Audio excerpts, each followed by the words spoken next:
Thank you for joining me here at the First Alert Desk on Atlanta News First Plus. I want to get you into some of your top stories that we're following at this hour. It is 10 a.m. on Thursday. Let's get into some of these news headlines. I want to start with this one involving the continuing issue of road hazards that we're seeing from Tuesday's winter weather. Now, despite that snow moving out of metro Atlanta and Georgia, we are continuing to see several roads that are dealing with dangerous ice. Atlanta News First Don Shipman is in the First Alert Breaking News Tracker, monitoring areas that are dealing with hazardous road conditions.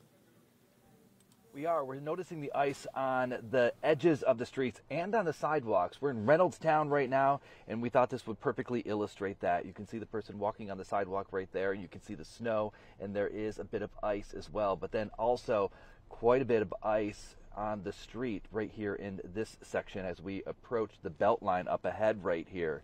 So here's the thing. Some 20 City of Atlanta departments are listening to the city crews that are on the ground right now managing all of this. They're listening to city residents as well. Now, just like the state with its Georgia Emergency Management Agency, or GEMA, Atlanta has its own Joint Operations Center, and they're still deploying those trucks, hitting those side and residential streets overnight, so it's all safe for everyone to go back to work today. We always were smart enough to have salt on demand, so we didn't have to go to somebody else to buy our salt or be out of, we have salt staged in various places and equipment to be able to do this.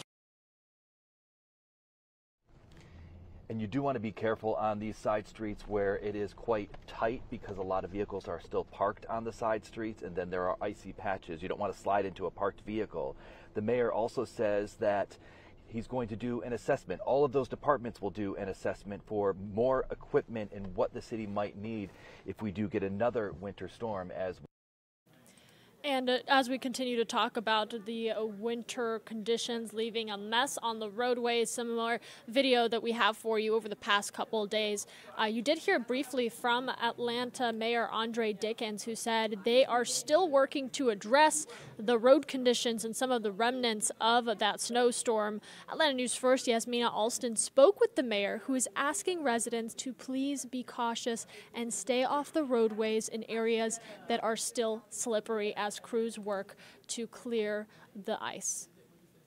There's a hot spot over here. It's icy over there. Get over there. There's a car crash over here. That's what officials from over 20 City of Atlanta departments are listening out for inside the city's Joint Operations Center, with the goal of safe and dry roads free of ice.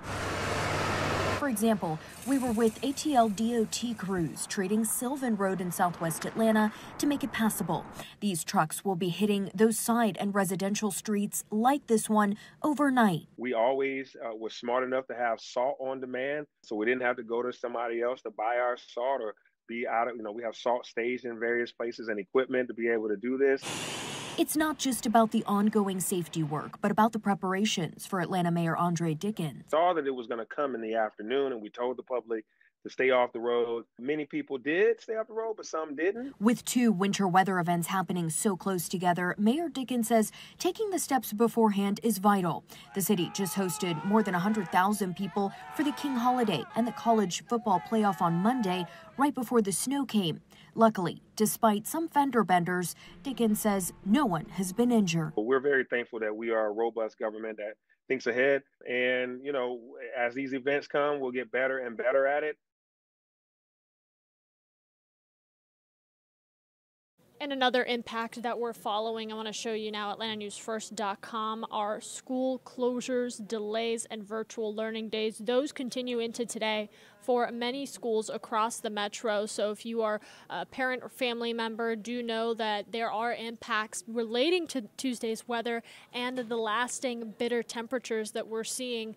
The most recent school closing and delays that we are following, Atlanta Public Schools and Fulton County Schools, areas south of I-20, had a 2-hour delay this morning. DeKalb and Gwinnett have virtual learning days for students. Henry County, for example, is closed. And again, that full list is available for you on AtlantaNewsFirst.com, and you can see how many schools are dealing with those impacts and have modified schedules right on your screen.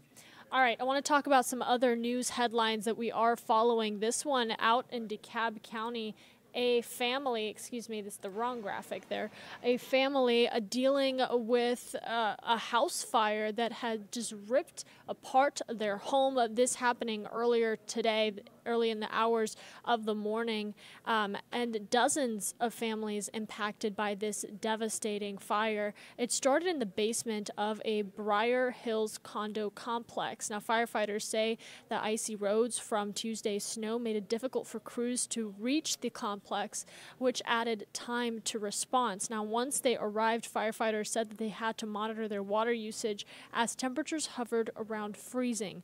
Investigators say the basement and every unit in the building is severely damaged. The cause of the fire remains under investigation. Our Atlanta News First team is following this closely, talking to some of these families, and you'll hear more from them in the coming hours as we continue to follow this story. Another major story coming out of Georgia, now making national headlines, involving the Laken-Riley Act. We've been reporting this to you really since the act was brought forward in front of the legislative body. Well, that act passed and now is headed to President Donald Trump's desk for his signature. The new immigration reform bill is named after the nursing student that was murdered on UGA's campus by an undocumented immigrant. Atlanta News First political reporter Doug Reardon explains how it would work. Require federal and local authorities to hold undocumented people accused of crimes. Riley's killer was accused and released on shoplifting charges just months before killing the 22-year-old nursing student. I'm just very glad that we're going to be the start of something better, that we're going to make our citizens safer. Georgia Republican Congressman Rich McCormick talked to us just minutes after voting for the Laken-Riley Act. It's named for the Georgian nursing student killed last year by an undocumented Venezuelan man. The act will require federal authorities to detain undocumented immigrants arrested on violent crimes and even lesser crimes like theft, burglary, and shoplifting until they can be deported. Democrats want to have a robust debate where we can offer amendments and improve this bill. Wednesday's vote went ahead despite House and Senate Democrats having concerns over the fact that the act mandates deportation without a hearing. McCormick said that wasn't a concern for him. Because you've already broken the law by being here. Hey, what due process do you need? Laken-Riley wasn't the first. Guys like me knew that. Even before Riley's killing, State Representative Jesse Petrie of Savannah had been working on a similar bill at the state level, which finally passed last year. They fit like a hand in a glove. Similar to the federal bill, it mandates local authorities to hold undocumented people arrested for crimes and report them to federal authorities. Petrie says it'll complement the Laken-Riley Act. We gave them the tools they needed. Had we not passed 1105, we would be in a much weaker state as condition as a state to help the new incoming administration. So we're going to see a whole lot of cooperation from local law enforcement with ICE, and that is now mandated. You know, it's not going to be some counties do, some counties don't, which is what we had before. Yeah, and a lot of news that we are continuing to follow. Live look right now at Metro Atlanta. As you can see, you can feel the cold through your screen, really. We're going to continue to follow the weather impacts that we're seeing across Metro, as well as some of these news headlines that we're following. We'll bring you those updates in the free Atlanta News First app. Stay tuned with us as we continue to be in your communities, covering the issues that matter to you. For now, we're going to take you back to Local News Live with news